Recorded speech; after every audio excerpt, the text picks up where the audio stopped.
സംസ്ഥാന സർക്കാരിന്റെ മുഖാമുഖം പരിപാടിക്ക് നാളെ തുടക്കമാകും. നവകേരള സദസ്സിന്റെ തുടർച്ചയായിട്ടാണ് മുഖാമുഖം സംഘടിപ്പിക്കുന്നത്. വ്യത്യസ്ത മേഖലകളെ പ്രതിനിധാനം ചെയ്യുന്നവരാണ് ഇതിന്റെ ഭാഗമാവുക.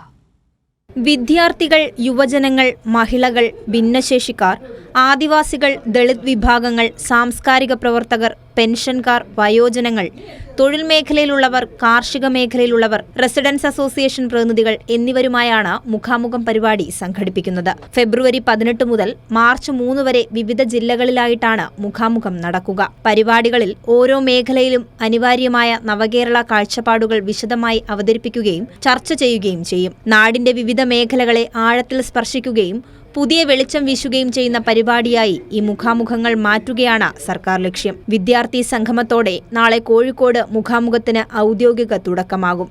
യുവജനങ്ങളുമായുള്ള മുഖാമുഖം ഈ മാസം 20-ന് തിരുവനന്തപുരത്തും, സ്ത്രീകൾക്കായി 22-ന് എറണാകുളത്തും, ആദിവാസി ദളിത് വിഭാഗങ്ങൾക്കായി 24-ന് കണ്ണൂർ ജില്ലയിലും, സാംസ്കാരിക മേഖലയ്ക്കായി ഈ മാസം 25-ന് തൃശൂരും, ഭിന്നശേഷിക്കാർക്കായി 26-ന് തിരുവനന്തപുരത്തും, പെൻഷൻകാർക്കും വയോജനങ്ങൾക്കുമായി 27-ന് തിരുവനന്തപുരത്തും, തൊഴിൽ മേഖലയ്ക്കായി 29-ന് കൊല്ലം ജില്ലയിലും, കാർഷിക മേഖലയ്ക്കായി മാർച്ച് 2-ന് ആലപ്പുഴയിലും, റെസിഡൻസ് അസോസിയേഷനുകൾക്കായി മാർച്ച് 3-ന് എറണാകുളത്തുമായിട്ടാണ് മുഖാമുഖം പരിപാടി സംഘടിപ്പിക്കുക.